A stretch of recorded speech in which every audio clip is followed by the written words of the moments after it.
Bundys Garage, Bundy here. I'm with my good buddy Doug Blickhand with Affordable Automotive, and we are in, what is this? This is Murrieta, technically, right? Yeah, we're in Murrieta, right? Murrieta. He is the owner of Affordable Automotive. I'll put the phone number up to his shop right now. Honored me with going on an interview, and we're going to go through some questions about the industry, what he sees, challenges as a shop owner. How do you find good mechanics now? Because I see, and what I've heard from a lot of people is, it is very hard to find mechanics right now, especially diesel mechanics. Yeah, it really is. It really is. We don't do a lot of diesel work here, so I haven't had to try to find one of them. But I think good people want to work at good places. Okay. So if you create an environment, and it's not all about pay. I've read a lot of business books over the years, and the reason that people leave and get jobs is not necessarily because of pay. A lot of times it's because of the culture and the environment that they work in. I knew early on I needed to establish some benefits. That's a big deal. We offer insurance. Here I pay for half of that. AFLAC for accidents, which we all know happen. I pay full for AFLAC. We have dental. We've established a lot of things here that retain employees. So yes, finding good technicians is difficult these days. It really is. Yeah, it really is.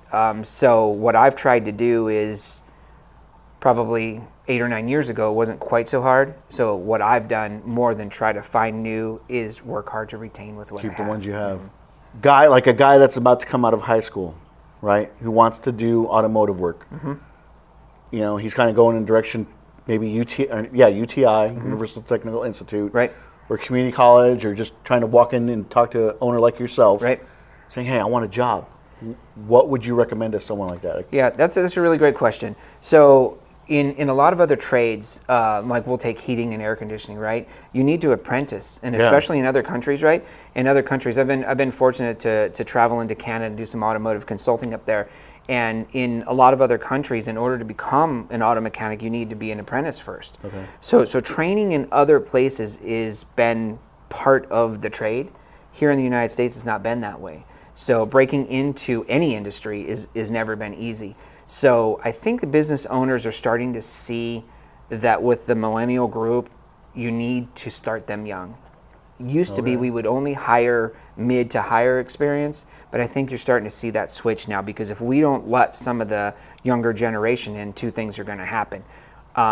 Is you're going to end up not being technical enough in 5 years from now, and you're also going to be retiring out a lot of good mechanics. So I think that if my advice to somebody that would be coming out of there was to talk to some owners and really try to get them to believe in your skills and let them start you young and get moving that way. You could always also start at maybe the oil change type places. Yeah, the Jiffy Lubes, and get a little bit of a background, that way.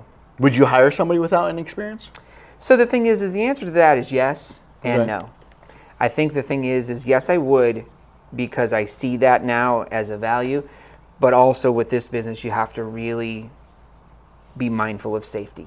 So there needs to be some, because we're raising cars all the way off the ground, which seems sort of what we deal with every day. But if you really think about it from a mechanical standpoint, it's pretty dangerous, right? Having cars completely off the ground. There's a ton of videos out there on YouTube that show cars falling off of lifts. So we don't want that to happen. So the thing is I think that if you have no experience, then you need to at least be adaptable to be safe, in the shop. So that's my key. That's my key thing here is safety. It really is. It's always been that way. Even if I hire people with experience, we got to be safe. My dad taught me a lot, right? I started working on cars when I was 9 years old. He would throw me under his Mercury station wagon. He'd tell me to change the oil. But I always had that curious mind. I wanted to know how a flashlight worked. I would take it apart, and he'd get mad at me because I wouldn't be able to put them back together. But I always had that curious mind, like, how does my bike work? Why is it switching the gears? And I think a guy or gal needs to have that kind of curiosity drive that says, how does this piece of machinery work? And correct.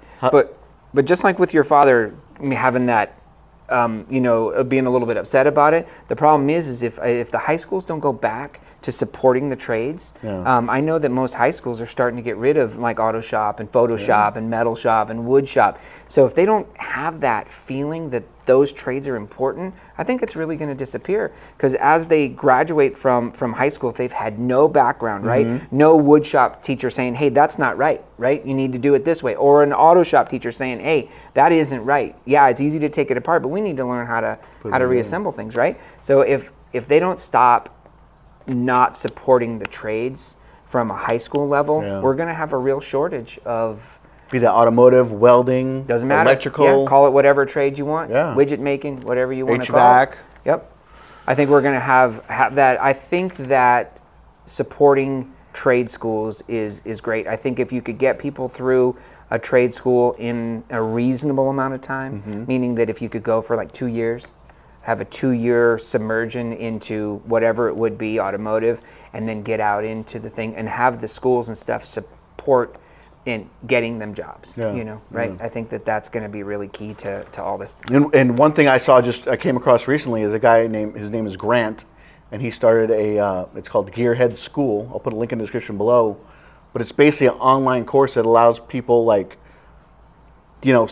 very little knowledge or just a little bit of knowledge. It goes through the automotive industry and what it's all about. And it's like an online course he's offering, which is pretty cool. That's really cool. And I've also heard, and I don't know the full details of it, but Napa has an apprentice program. Do they really? Yeah, they do. So through the Napa Auto Care, which we're a Napa Auto Care Center, we're affiliated with Napa in the fact that we're an auto care center, meaning that they support us in the fact that they'll allow us to use 3 years, 36,000 miles in warranty on their parts, and they'll stand behind it nationwide.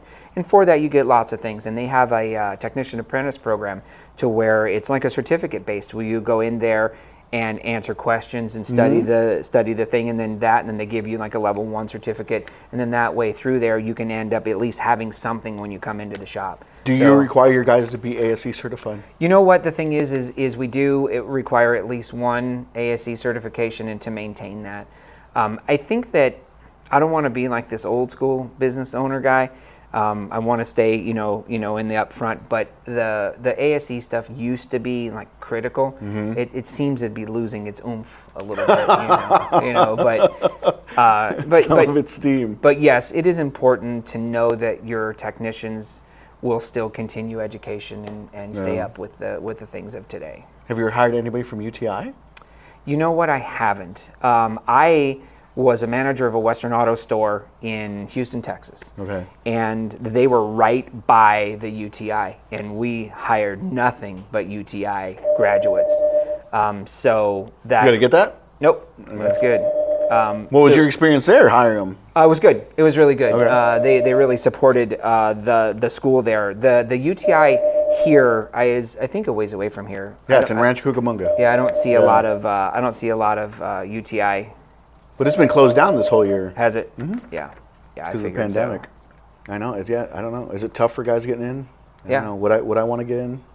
I think the thing is any trade that you decide to get into, you really just got to put your real heart and soul behind it. Yeah. And when I interview people, you can tell right away. You can tell right away if it's going to be a job for them or if it's something that they want to really be a part of.